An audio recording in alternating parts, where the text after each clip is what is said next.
A few years ago, the kingdom was in serious trouble. Demons were running rampant until they called on her, the legendary sword saint.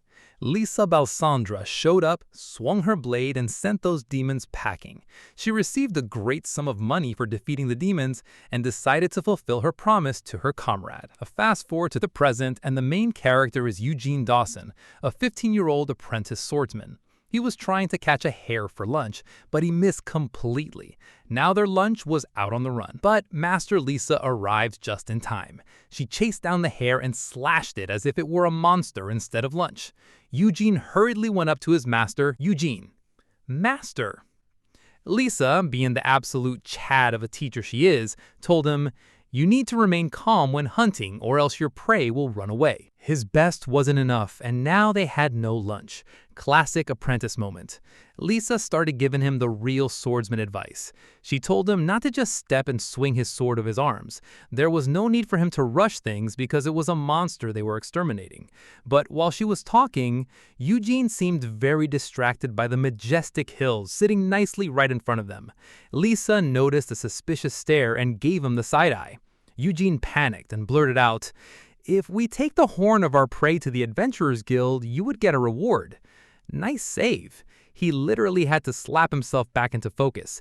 Everyone knew what he was really looking at. Lisa wanted to wrap things up, confident that even though it was a small hare, it would be enough lunch for two. However, when they looked at the corpse, there was nothing left to cook because she had exploded it into pieces. They were left with no choice but to do groceries instead. As they were walking through the village market, Lisa was talking about how failure was valid. They passed by a shop owned by an elderly woman who told the sword saying that she would give them a special discount. Elderly woman: "I would give them a special discount." They took the opportunity, bought some ingredients, and thanked the woman. But Lisa's appearance and reputation gained the attention of some folks. The sword saint and her apprentice couldn't exactly go shopping without drawing eyes. As they were walking back from the market, Eugene mentioned that he had never heard how the daughter of a count ended up in a war with demons. Lisa shared that it wasn't a big deal anyway, since she has always been the girl who preferred training over dressing up, even though her family was against it. Still, she fought to be herself by lending a hand to humanity when the war broke out. That reminded Eugene of his mother, to which Lisa agreed because they do have similarities in mindset and actions. Lisa and Eugene's mother, Cordelia Dawson, were comrades because Lisa isn't a commoner with whom Eugene could get involved. This was all because Lisa made a promise to Cordelia before her death. Eugene grew up without a father, but Cordelia acted like she was both a mother and a father for him, and whenever she saw a predator near their house, she wouldn't hesitate to kill it for dinner. Eugene is more like his father than his mother. One night, Cordelia told her son that if something were to happen to her, she would have strong friends who would take care of him when she was gone, but it's not like she'd die easily anyway. By the time the war started raging, Cordelia took her armor and went to war, telling Eugene to be a good boy and listen to the people in the village. A few years later, Cordelia didn't come back after the war, but Lisa was the one who appeared. At that time, Eugene was plowing in his garden, working hard by himself. He asked who Lisa was, so she introduced herself. That's when Eugene recognizes her as the Sword Saint. She was sent by Cordelia to take care of him, and the first thing she thought about was if Eugene was okay with her teaching him swordsmanship. It doesn't really matter to him as long as she doesn't step on his plants. Lisa was acting clumsy and careless, which made Eugene suspicious if this woman was really the Sword Saint. Anyway, given that it was Lisa who visited, then that means Cordelia died in the war. Ever since then, Lisa has been teaching him swordsmanship while living with him. Today, they just got home from the market, and Eugene told Lisa that he would be making lunch that day. However, Lisa had other plans and wanted to make up to him for always making their food, so she decided to do it this time. She left for a few minutes to change clothes, which was weird because why would you change an outfit just to cook? Lisa came back wearing a cutesy apron with a heart in the middle to show her heart. However, that kind of outfit wasn't really the right one to cook with, and Eugene straight up collapsed on the floor. Lisa said that Cordelia was the one who told her to wear that since it's a common outfit to wear when cooking. She was so sparkly and dazzling that Eugene was blinded by the stars that were showing. Lisa trusted Cordelia's words so much that she defended her by saying that there was no way she would lie about an apron. Eugene argued that his mom was just pranking her, and with that, it dawned on Lisa that it was wrong, so she immediately covered herself but not her back. Eugene was stunned and said that he's going to start making some rice. It was just a distraction for him not to think of the fact he saw his mentor's boombox. As they were eating dinner, Eugene asked if it was really okay for her to live in a household not so grand as her family. Lisa doesn't mind it, but Eugene is still concerned about having royal blood living in a cabin with him. Plus, won't she get married? He doesn't have to worry about that though, but Eugene is sure to be curious about Lisa's ideal man. That question brought her back from years ago when she was drinking with Cordelia. She was getting drunk and Lisa was scolding her as her senior officer, but that's about it. Going back to the present, Lisa said that the ideal man for her is someone strong enough to land a hit on her, and if that man appears, then she might marry him. Hearing that got Eugene's fighting spirit fired up, using that as his goal to grow strong. Every day, Eugene wakes up early before the sun could even rise. He was doing his push-ups, and as he could see the sun peeking through the gaps in the window, that was his cue to prepare his master's bath already. He went to work and fetched water from the well before burning logs and wood at the medieval heater. As the fire warms up the water in the bath, he goes to his master, who is training in the woods. He greeted Lisa and she greeted back, saying that he was late again. It's normal for the master to wake up earlier than the student, so now that he's there already, they start their training for the morning. Lisa taught him the proper stance for carrying out a swing of the sword. She noticed that his body was tense, so she reminded him to relax. After the lesson, they jumped straight into a duel. Eugene attacked Lisa with everything he had, but he's still far from skillful. Lisa casually snatched his sword mid-fight like it was nothing. Both of them were sweaty from the intense training, so Lisa decided to call it a day. She offered him her hand to help him up, but when Eugene looked, the sweat was glistening a little too much, revealing the great valley of their village. He quickly turned the other way and blurted out that her bath was ready. Lisa was confused at first, but thanked him anyway. Afterward, Lisa went to the bath, cleaned herself with water and a towel, then submerged into the warm water. Alone in the bath, she started thinking about Eugene. It's been a while since she started living with him, and she noticed something had changed recently. She wondered what caused it, but then she remembered their recent talk about marrying a man strong enough to land a hit on her. That would be too weird, she told herself, trying to convince her own mind that there's no way he was thinking about that. While Lisa was relaxing in the bath, Eugene prepared dinner. By the time she got out, the food was already ready. He cooked grilled fish, which looked really yummy, but she had to dry her hair first. Once everyone was set, they sat at the table, prayed for their food, and started eating. As usual, it was catch-up time. Eugene mentioned that they were running out of ingredients again. Lisa replied that they should go to the market later to buy some, and continued enjoying her meal. After eating, Eugene gathered the dirty dishes and started washing them. Lisa watched them for a bit before telling him he should take a bath too.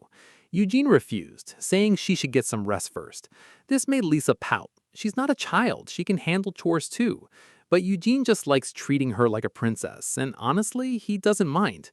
After all, it's his secret intention to marry his mentor one day. Once his chores were done, Eugene headed to the bathroom to prepare for his own bath. But there, in the laundry basket, a certain fabric was sitting in plain sight.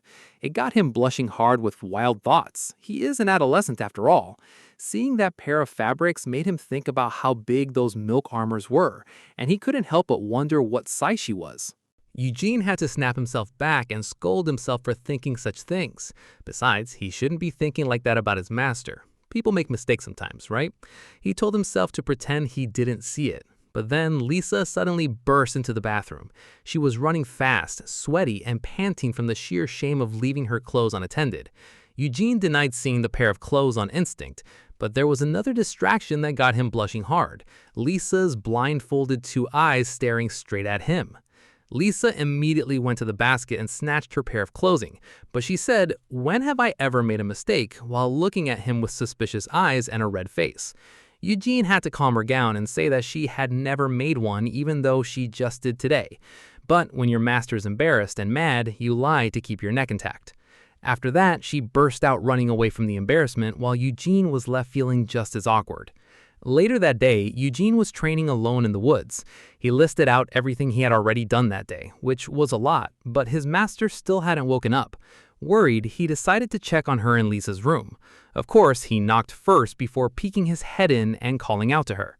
But then, one of her beloved pets was peeking out of her pajamas while she struggled to get up from bed.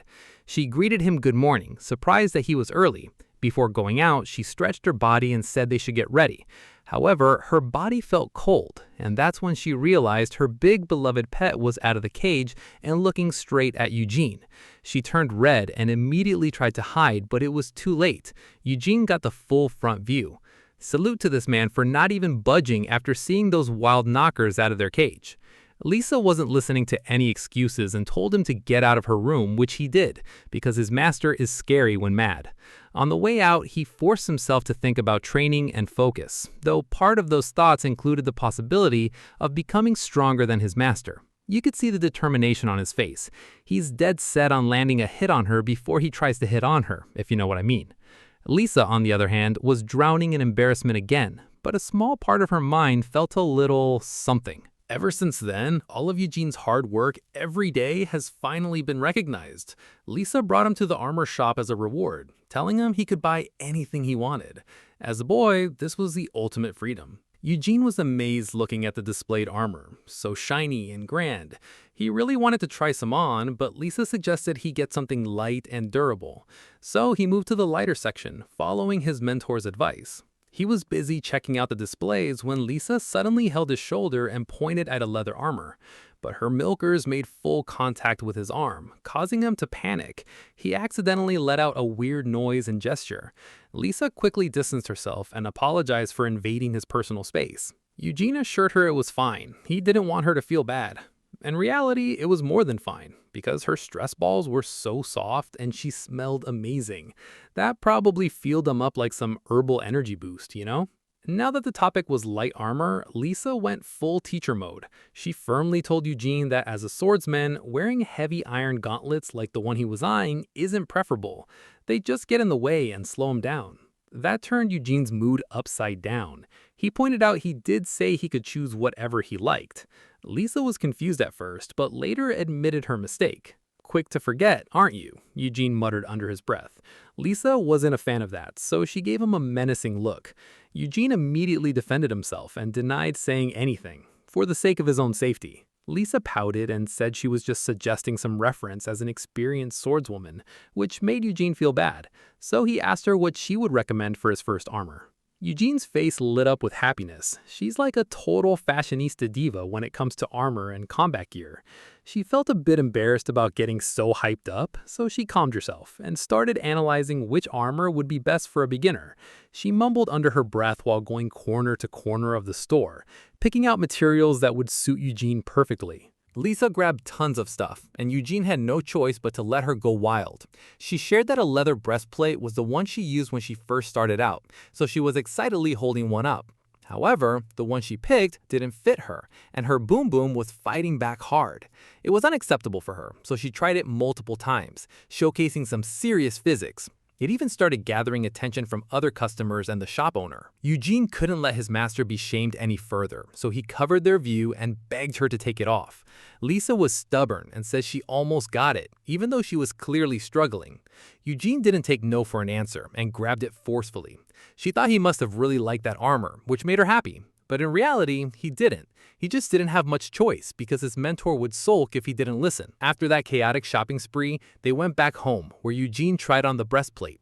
It looked amazing on him, and it was a huge plus that the leather was made from giant bearskin, making it super durable. However, something still bothered Lisa. The plate didn't fit her, but fit him perfectly. Eugene was hesitant, but straightforwardly said that maybe she got bigger than before. She couldn't accept that, and immediately started checking her waist. Eugene tried to clarify he didn't mean it that way, but it was too late. Lisa went to her room and worked out in a new outfit she got from the store. She was doing Zumba to lose weight, and she had picked up the armor while Eugene was busy fanning over the shiny pieces. Having fun with her Zumba, she had invited Eugene to exercise with her, but seeing her in that outfit was way too much for him, and he left immediately. Lisa was confused by his reaction, thinking he must really hate exercising that much. She didn't force him, but still muttered that he didn't have to get so angry. It wouldn't look good if the master was fat. What can you expect? She's a total airhead despite being the sword saint. Then a big day arrived when Eugene decided to become more of an adult. There was a commotion at the Adventurers Guild. Men flocked to the mission board, and among them was Eugene, looking tiny compared to the others. Finally making it to the front, he grabbed the paper for the Fang subjugation mission. That sounded like something Eugene could handle by himself, so he took the quest paper and went to the reception for confirmation. Erin was the receptionist on duty that day. She looked at the paper and asked if he wasn't working together with Lisa. Eugene confirmed that he wanted to complete a mission alone today and would do his hardest. Erin trusted the boy as the apprentice of the Sword Saint, so she approved and stamped his paper. Eugene was getting excited but also tense for his first solo mission without his master's support. Earlier that day, Eugene was gearing up to head out alone. Lisa was there to see him off. She said she didn't mind, but part of her was clearly worried about his safety. Eugene was super determined to test the result of his hard training in real battle. Lisa still tried to insist on coming along just in case, but he told her he's no longer a kid and could handle it on his own. Lisa reluctantly bit her tongue and let him go. With that, Eugene headed out after giving her a proper greeting. As the door closed, Lisa could only hope for the best. She kept reminding herself of the promise to her late friend, so she decided to take matters into her own hands for Eugene's sake. Back at the guild, while Eugene was talking with Erin, she warned him that fang subjugation was a little dangerous and told him to be careful. She was rooting for him to get a good result to show his master, which made Eugene happy. Little did they know that same master was on an undercover mission, secretly watching him from a safe distance. Lisa was observing every move he made. She thought he looked awfully lively and muttered that he didn't have to go alone if he wanted to test his skills. She even overheard it was fang subjugation and called it a simple quest, but she couldn't help worrying because he was still inexperienced. Wouldn't it be better to throw the bird out of the nest to teach it how to fly? Anyway, Lisa was wearing a stewardess outfit, which was extremely attention-grabbing. According to her, this world-fashioned disguise meant he wouldn't notice her tailing him. But me, you, and every NPC in that world know that's cap. People were recognizing her and murmuring in confusion about what the Sword Saint was wearing and why. On the other hand, Eugene was calming himself down with a little daydream. If he finished the quest by himself, Lisa would bombard him with praise and attention. That was exactly what he wanted to experience, and it became his biggest motivation to complete the mission successfully. As Eugene left the guild, Lisa followed right behind him, confusing all the bystanders who recognized her. Later, he arrived at the forest entrance, walking and talking to himself. Fangs like to stay low before suddenly leaping at you, so he had to stay alert and aware of his surroundings. The fact that he still hadn't noticed he was being followed means either he's not very intuitive or Lisa is just a pro at tailing people. She agreed with his strategy from the bushes, but she could already sense how nervous and tense he was. He still has a long way to go, Lisa muttered while hiding. Then she felt the grass and vines poking her skirt and fitted outfit. That's when it finally hit her. This stewardess getup wasn't meant for the outdoors. Classic airhead Sword Saint behavior. What can you expect? Meanwhile, Eugene was deep in the woods searching for a fang. One finally appeared right in front of him. Just as he went to draw his sword, it got stuck for a few seconds. The beast lunged. In the nick of time, he pulled it out and blocked its sharp teeth. He created some distance and charged again, but the fang dodged his swing. It looked like Eugene was struggling, so Lisa burst in like a flash ninja and took the fang down with a single dagger swing. Expected from the Sword Saint. Eugene was shocked to see her there, of all places. Her clothes were ripped in multiple spots, and he was stunned and in awe at the same time, seeing things he really didn't need to see. He quickly turned his head away while Lisa gently scolded him. "I can't believe you had a hard time with that. You can't stay tense like that all the time." But Eugene's mind was elsewhere, mostly occupied with what she was wearing. He finally asked if she was following him. That caught her off guard. She denied it and claimed it was just a coincidence that she showed up in front of him, which is exactly what people call following. Aside from her stalker tendencies, he pointed out that she needed to cover up her top. At first, she insisted her outfit was appropriate, but it was clearly only suitable if she was flying in the sky. Anywhere else, extremely inappropriate. Eugene had no choice but to take off his jacket and drape it around Lisa to cover the holes. She was surprised by the gesture, but also flattered, so she thanked him. Still playing hard to get, she told him he should worry about himself first. She even lightly teased him for struggling against a weak fang. Though, let's be real, she jumped in before he could finish it himself. However, after that, Eugene was still able to defeat the monsters and complete his mission. They safely returned home together.